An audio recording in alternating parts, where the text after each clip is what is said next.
I know I can barely see you guys in the audience, but I still want to ask you some questions. Do we have anyone in the audience who speaks German? Excellent. Anybody who speaks French? Wow, impressive. Latin? Anybody? Spanish. I think I saw one or two hands there. That's impressive. I'm sorry? Italian. Right. Okay, well, this is fantastic because all of these languages have dramatically influenced the English language. And those of you who do speak some German, French, or Latin will be able to appreciate the impact that these languages have made on the English language. Now, obviously, it's almost impossible to tell everything about the history of the English language in an hour and a half. So what we're going to do tonight is we're going to try and give you some of the major highlights of the evolution of the English language throughout centuries. And I would like to present to you our lovely performers who will be singing and playing for you tonight. We have Franziska Havrun playing the keyboards and singing. We have Makar Havrun who plays the percussions. And we have the one and only Nadezhda Petrushina who plays the Celtic harp, block flutes, and the guitar. Nadia, can you please start playing?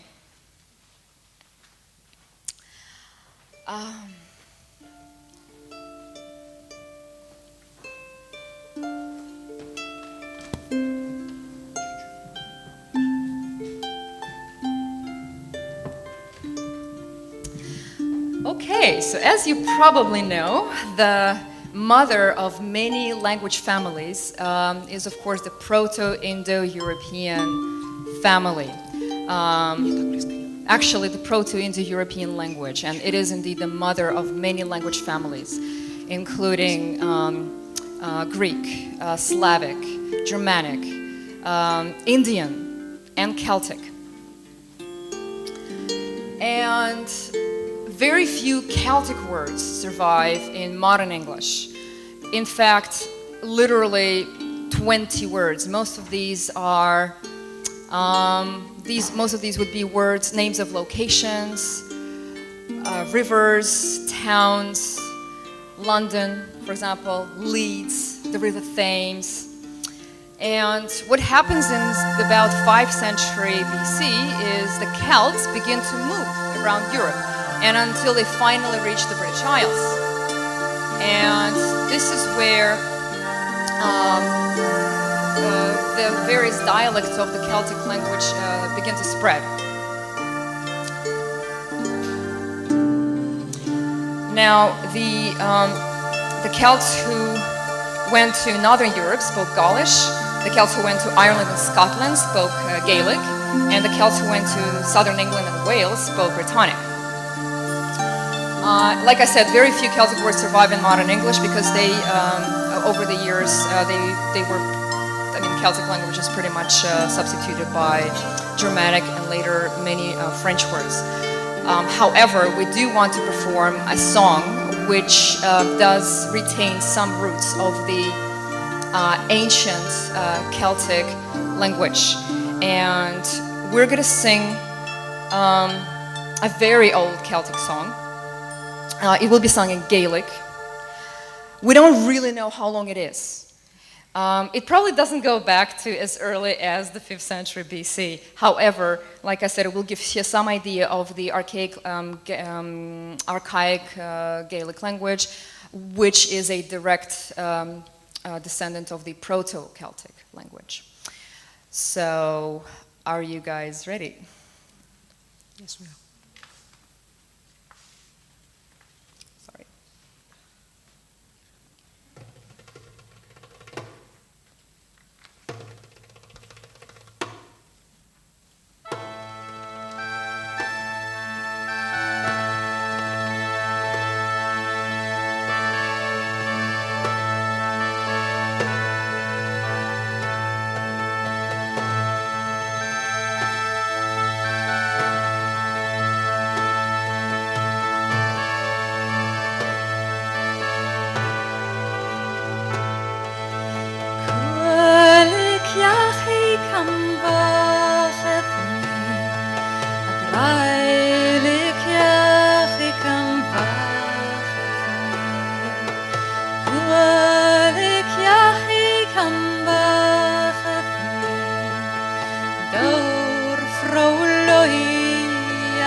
Right, so this was a fairly old song sung in Gaelic, and the second song we want to sing for you will be sung in Brittonic.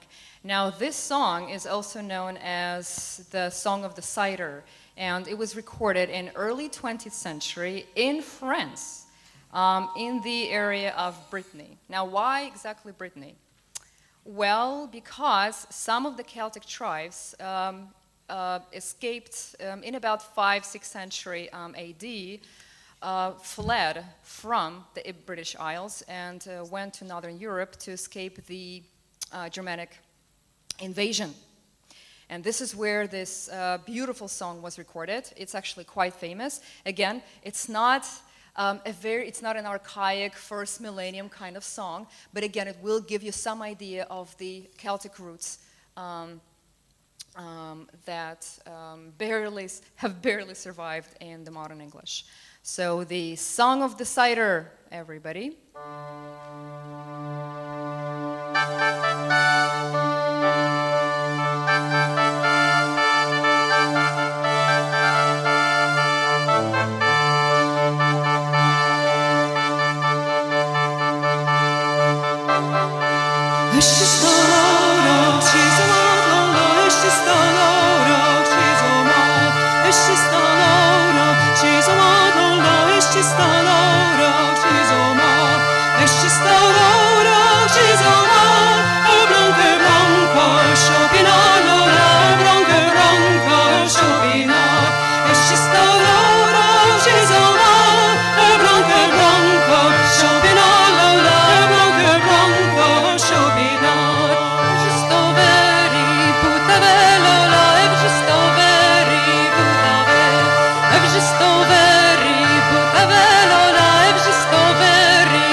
Thank you very much. Did anybody understand anything in the song? I'm sorry? Yes, yes. Well, we do have the lyrics, of course. We have the modern English and the Breton language. However, there is probably just one word which is barely recognizable. Jalousie. Yeah, exactly. That's probably the only word that kind of rings a bell. Right. Now, we're going to move on to the next slide. And we can probably start, well, this is not really the beginnings of English per se, but this is the time which was quite important in the evolution of the language. This is when the Romans invade Britain, and they come to the British Isles around 4th century AD, and they remain on the British Isles for about 4 centuries. Of course, they bring their language with them. They bring Latin. They also introduce a very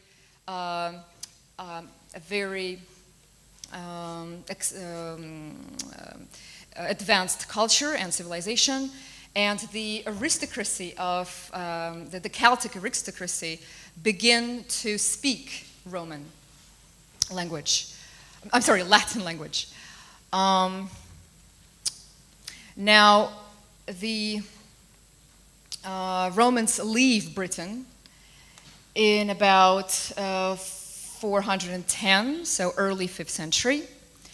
And at that point, the Latin language didn't have that much of an impact on the development of English, but what had a major influence was, of course, the invasion of the Germanic tribes. And this is when we can start talking about the beginnings of Old English. Now, as you know, we have Old English, Middle English, and Modern English. Now, this is when Old English begins. Now, around 5th century AD, Germanic tribes invade the British Isles. Jutes, Angles, and Saxons come in very big numbers. They settle, they do not assimilate Celtic language, and they bring their language with them. So Old English begins to develop from the various dialects of these various Germanic tribes. So like I said, the Anglo-Saxons keep their own language. The vocabulary of Old English is actually mostly Germanic. You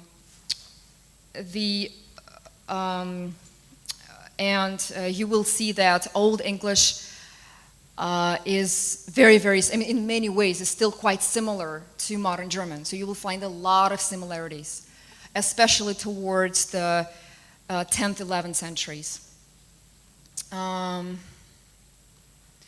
Now, in about the 6th century, Romans come back to the British Isles, and this time the Roman monks arrive, and they bring Christianity. And this was a very important benchmark in the development of the language, because a lot of new words were introduced from the Latin language to Old English. Now, monks begin to build churches, cathedrals. They start teaching Latin and Greek. Interestingly, about 85% of Old English vocabulary has disappeared from modern English. And of course, the grammar and syntax of Old English were very, very different.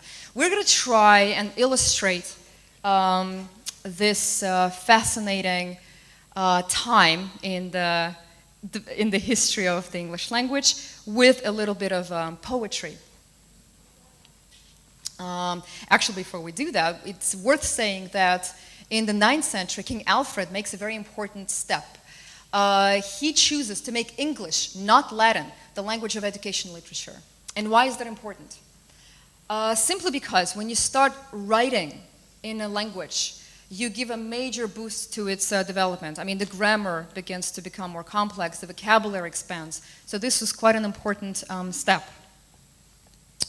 Now, a fascinating piece, probably the oldest piece of Old English literature surviving is, of course, the ballad called Beowulf. It was written around 8th century. It is basically based on Danish history and folk tales. It was composed by a Northumbria poet, and it is a an interesting story of a brave man called Beowulf, who managed to fight and kill a terrible monster. And this beautiful piece of Old English literature has survived. So we actually have the original scripts. They are kept in the British Library in London. And just to give you an idea of what the language could sound like at this time, again, this is only an attempt to reconstruct the original pronunciation. So don't judge too hard, but let's hear an extract from the prologue.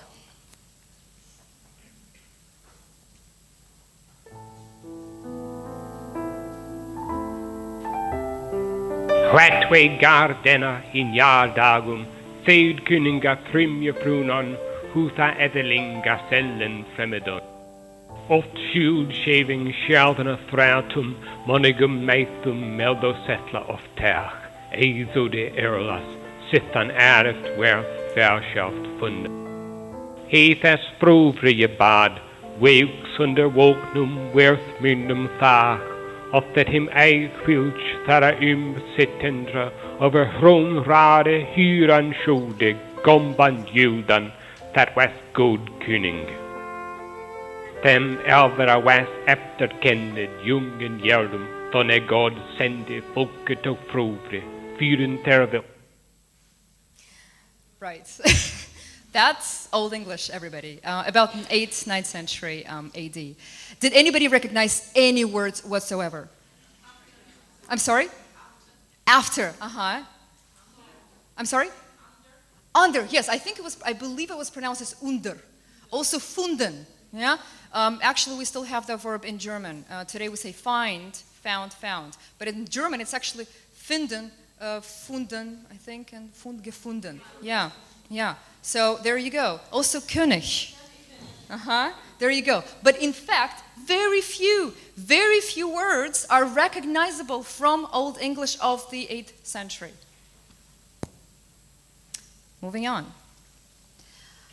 Oh yes, this is of course the text, totally incomprehensible, and a translation into modern English.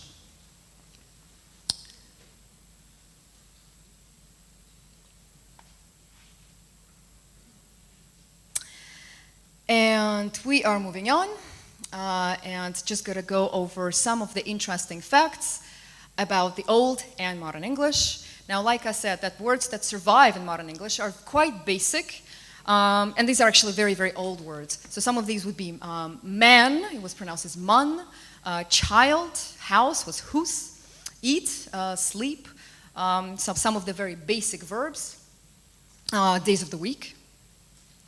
The word order was very, very different. I mean, unlike modern-day English, when we have a very structured, very rigid word order in sentences, this was not the case with Old English. In fact, it was probably more.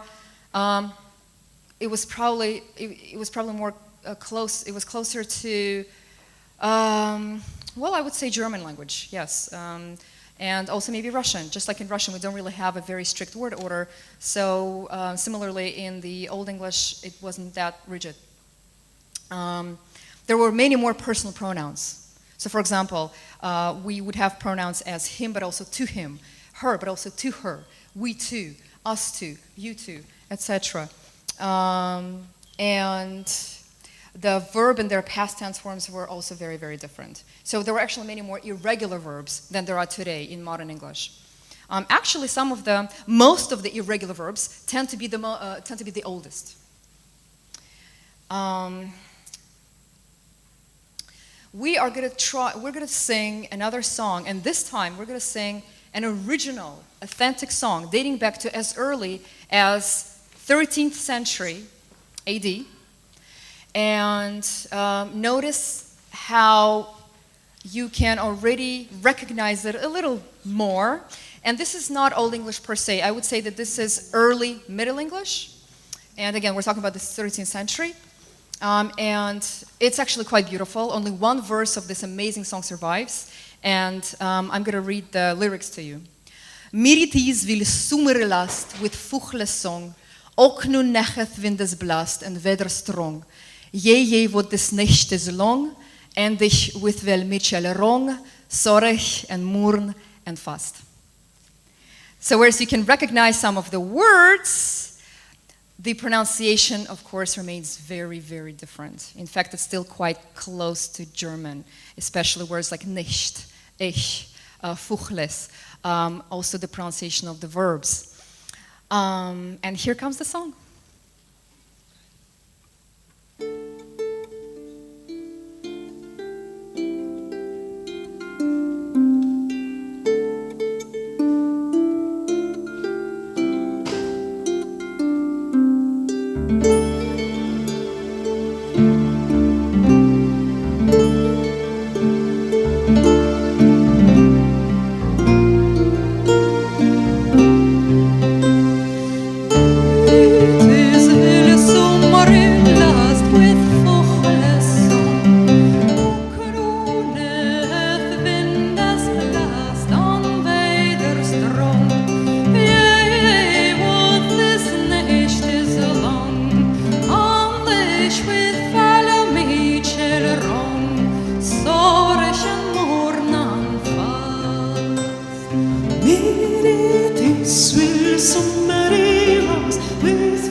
So again, this was an early 13th century song. It actually an original song dating back to these very, very old times. Now, another very important time and a benchmark in the history of the English language is, of course, the Norman conquest. Basically, English was never the same after Normans invade the British Isles in about 11th century and conquer England and Wales. Norman French becomes the language of the upper classes, the government and the law. However, common people continue to speak English. And over the 4 centuries that have followed the Norman conquest, English changed more than at any other time in history. Over 10,000 words enter English, French words, and 75% of them are still in use. The word language itself is of a French origin. So you know how we have 2 words that we use to say language, язык. It's also, we have tongue, which stands for the organ in our mouth, but it's also the older word for the language. And then the word language comes from the French word langue. Right, what else was happening? Grammar becomes simpler. Many, like I said, many words from the French language enter different, pretty much they affect every sphere of life, art, science, religion, daily life. And however, some English and French words exist at the same time because the aristocracy would use French words. So for example, for meat on the table, the people would start using French words like pork and lamb and beef. However, for animals in the fields, the people still continued using the old words like cow and sheep, etc. We're going to sing another song which dates back to 14th century AD, and this is a good example of Middle English.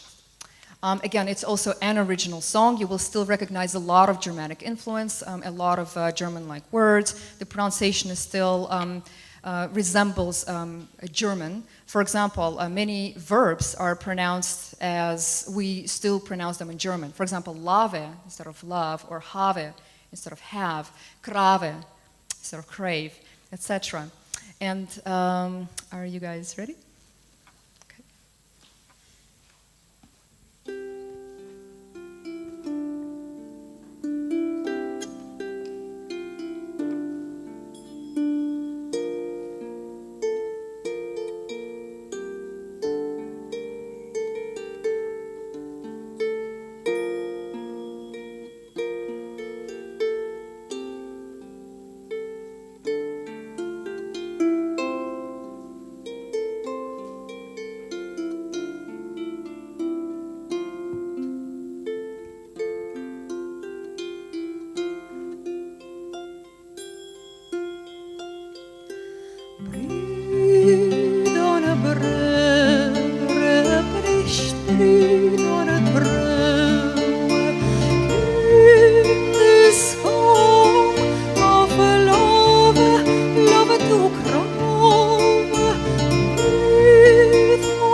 Thank you. Okay, I think we can already recognize quite a few words. Again, they're still pronounced very, very differently, but it's beginning to take shape. Now, of course, a very important personality that we simply cannot not mention was, of course, Geoffrey Chaucer, who was one of the greatest writers and poets in Middle English. And interestingly, he used a lot of words from French. One of his most famous works is the Canterbury Tales, written in about late 14th century. And just to give you an idea of how English sounded at that period, Piotr, can I please ask you to play the short recording? Again, this will be a short extract from the prologue to the Canterbury Tales.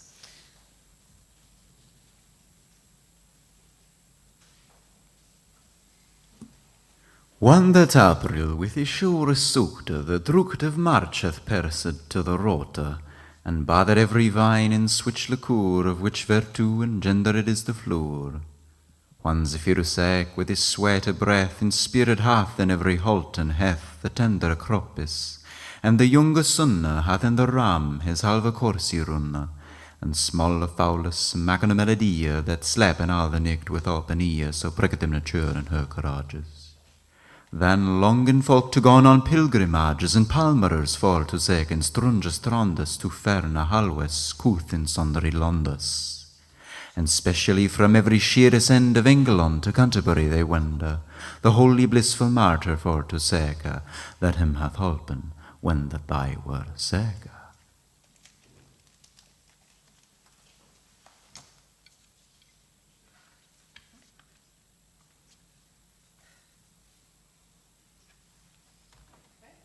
Right, so that was Geoffrey Chaucer, everybody.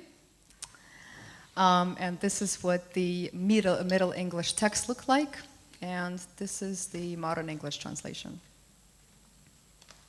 I wish I could do that. Maybe next time I will read it myself. But not this time. Okay, and we're moving on. And another important benchmark was, of course, the introduction of printing in 1476. And what's important about this event is that East Midlands dialect is now used for printing. So in other words, standard spelling begins. And also the sounds in many words begin to change and even disappear. Another, of course, dramatic time was the beginning of, the Age of Discovery. This is when so many countries, so many foreign words poured into the English language, and vocabulary boosted, literally. About 30,000 new words come from 50 different languages. And to give you an idea of the early 16th century English and what it sounded like, we're going to perform a very special song, which was actually written by King Henry VIII himself, because he was quite gifted man. He wrote it when he was very young, about 18 years old. Along with his many hobbies like art, music, poetry, he was also a very skillful writer and hunter, and he really enjoyed himself. He had the time of his life. And yes, one of his many hobbies was writing poetry and music. So we're going to give you we're going to try and perform the song for you. Are you guys ready? Just a moment.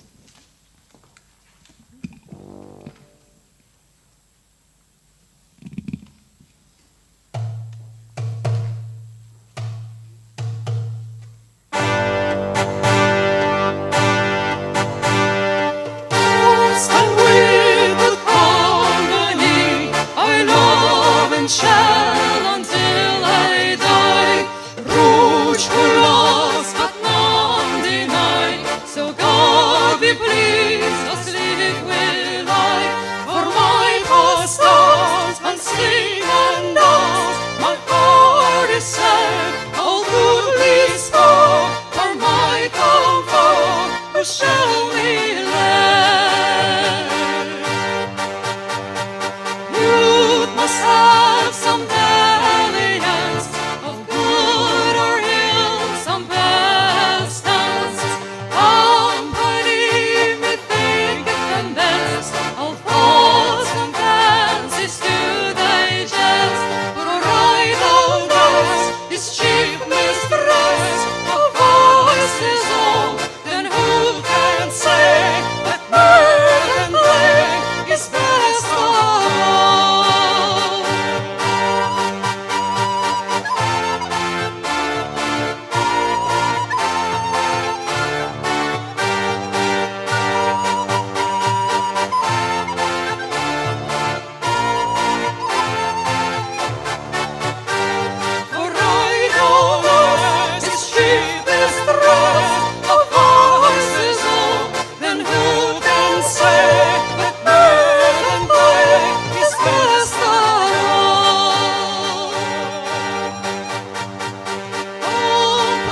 Thank you. This song, as you may have figured out, is a kind of a moral justification for the joyful and very careless life that King Henry VIII would lead along with his court. Actually, this was a very good time for England. It was politically and economically prospering. So yes, the court kind of reflected these, the situation in the country.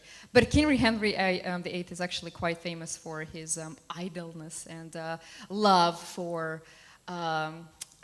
carefree life and engaging in many pastime activities. However, the point of this song is that it's better to enjoy a company of good friends than be idle. So,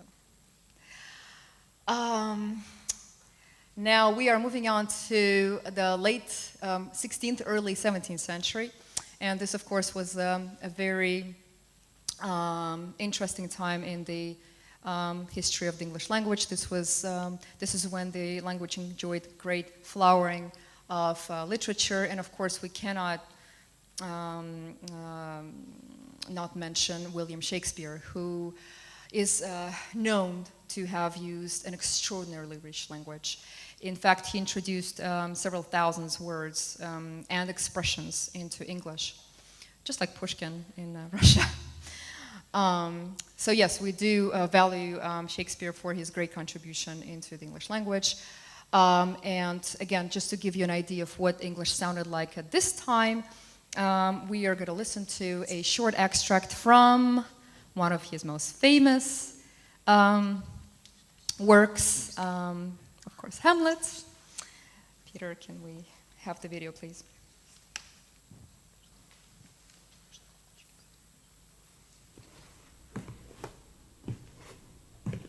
Original pronunciation.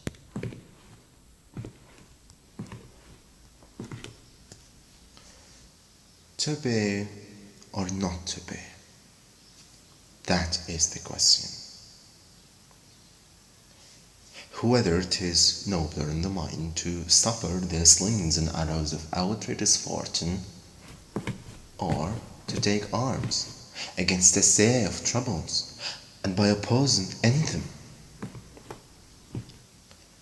To die, to sleep, no more, and by a sleep to say the end the heartache and the thousand natural shocks that flesh is heir to. 'Tis a consummation and devoutly to be wished. To die, to sleep perchance to dream. Aye, there's the rub. For in that sleep of death, what dreams may come when we have shuffled off this mortal coil must give us pause. There's the respect that makes calamity of so long life, for who would bear the whips and scorns of time? The oppressor's wrong, the poor's men contumely, the pangs of despised love, the law's delay, the insolence of office, and the spurns that patient merit of the unworthy takes when he himself must his quietus make. With a bare bodkin. Thank you. Okay, well, there you go. Is the sound a little more familiar? Mm-hmm. Yes, it is, isn't it? Well, there are still quite a few peculiarities in pronunciation as well as spelling. You might have noticed that the word what used to be pronounced as what. And this is the time when we still use the pronouns such as thee, thou, etc. These will go away in the 17th century. We are going to sing another song. It dates back to late 16th century. It's quite famous. I'm sure all of you have heard it before. And again, it gives you a good idea of the English language around the end of, late 16th century. So the song is called Green Sleeves, And are you guys ready?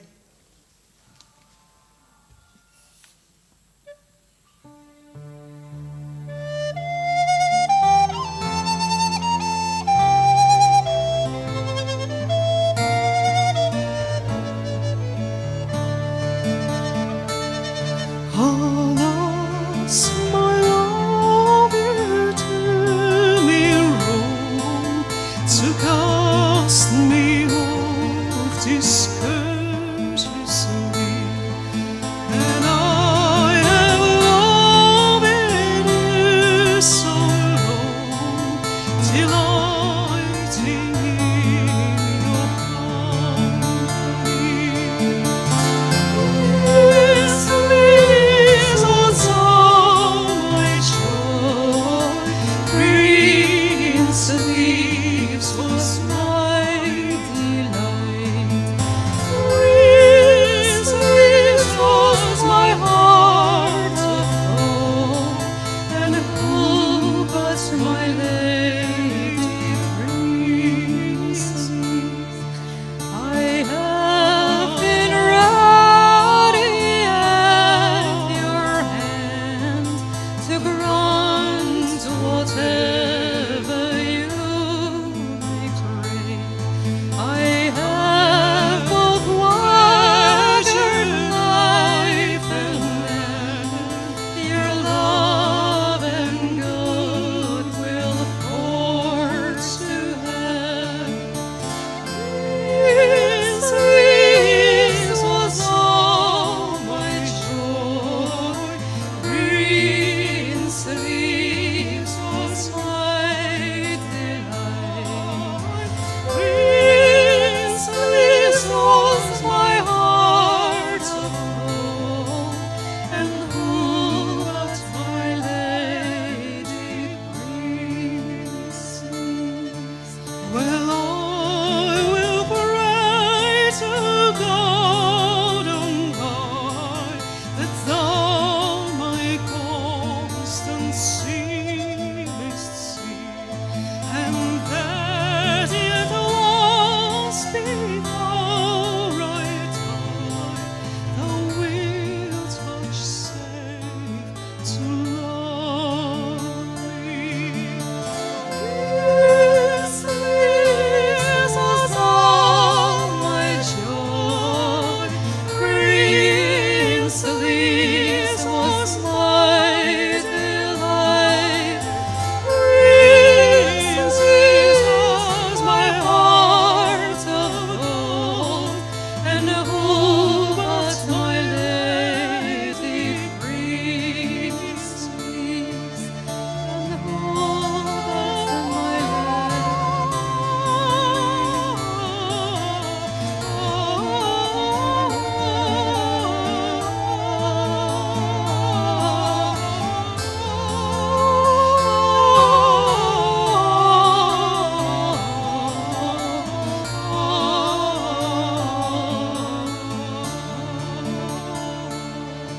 And who but my lady Princess?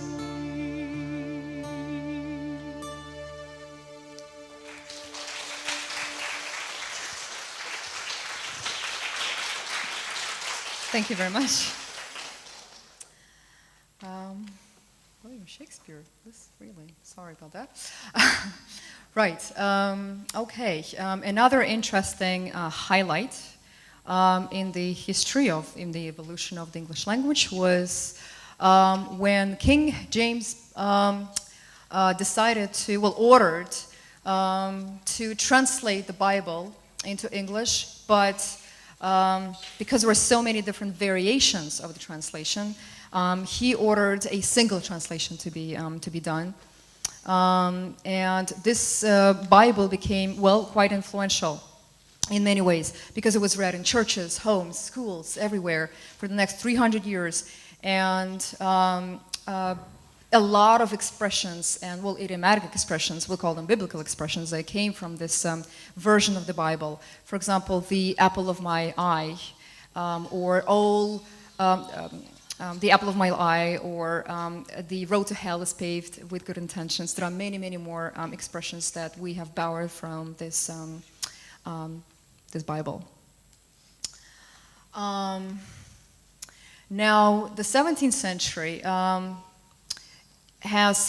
saw quite a few changes in the language. And just to give you some of the few highlights, people began to use do with the main verb. So for example, now we use the auxiliary verb. We used to say something like I know not. Now we say I do not know or I don't know. We no longer use th in the verbs. Like we used to say loveth, for example, and you may have noticed that in some of the older songs we no longer do that. The pronouns such as thou, thee, etc. Are no longer in use. And its is now used instead of his and her. This is actually when this happened. Whoops. And sorry about that. We're going to sing another song which dates back to approximately 18th century. This is actually quite, well, it's a very sad song. It will sound very dynamic, but in fact it's quite a sad song. And it basically tells us about the tragedy of the war. And are you guys ready? We dedicate it to today's. Yes, we actually want to dedicate it to a tragic event that happened in Beslan many years ago. And today we're actually, today is the day of the memory of that event. So this is what we want to dedicate it to. You guys ready?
guns again, hurroo, hurroo. They're rolling out the guns again, hurroo.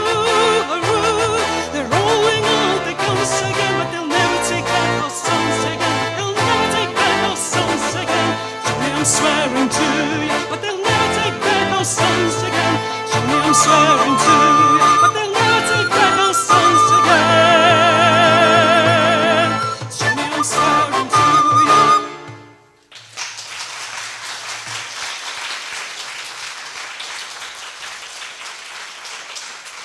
Thank you. Okay, and we are reaching the end of our talk. We're going to take a look at the 18th century, and what happens in the 18th century is that order is brought to English. This was the time when people were wondering a lot about what's happening to the language, because it was changing so quickly and so many words were pouring into the language from so many different languages that people were actually wondering that English is going to remain English, and where everybody was going. So a lot of people were concerned about the future of the English language, and some even believed it would be a wise idea to even organize associations that would oversee the purity of the English language, just like in French, for example. This, however, never happened, but this was a time when a lot of spelling guides, dictionaries, and grammar books began to appear because, well, they were in great demand. And perhaps one of the most famous dictionaries was Samuel Johnson's Dictionary of the English Language. Why it's important? Because this was probably the first most comprehensive attempt to explain over 42,000 words, along with examples of usage. Of course, it was not perfect, but it was an amazing contribution. Another interesting book that was published at that time was a critical pronouncing dictionary and expositor of the English language. And this is when the dictionary suggested as a standard of pronunciation the aristocratic London dialect. And this is when many people began to feel at a disadvantage. People from the provinces, the regions, speaking dialects. And this carried on for almost 2 centuries, in fact. The final song we're going to sing tonight is a beautiful song. It's called Down by the Sally Gardens. It was recorded in a village around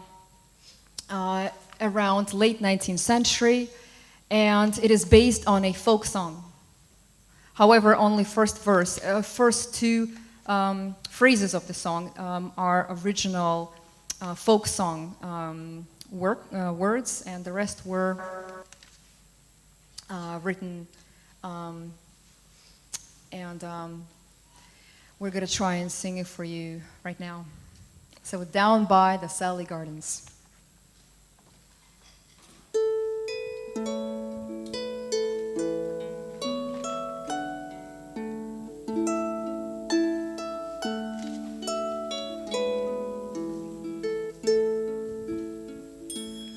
Down by the Sally Gardens, my love and daisy's sweet.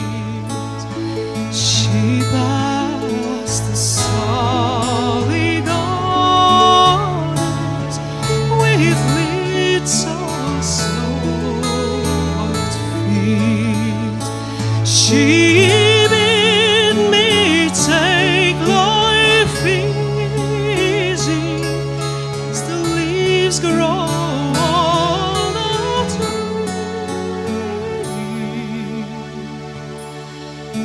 But I've been young and foolish with her deep notes free. She bid me take life easy as the grapes grow on the tree. But I've been young and foolish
Thank you. Thank you very much.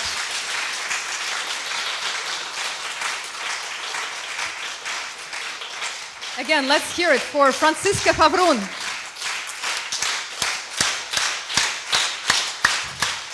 Nadezhda Petrushina. And Makar Favrun. And your humble servant.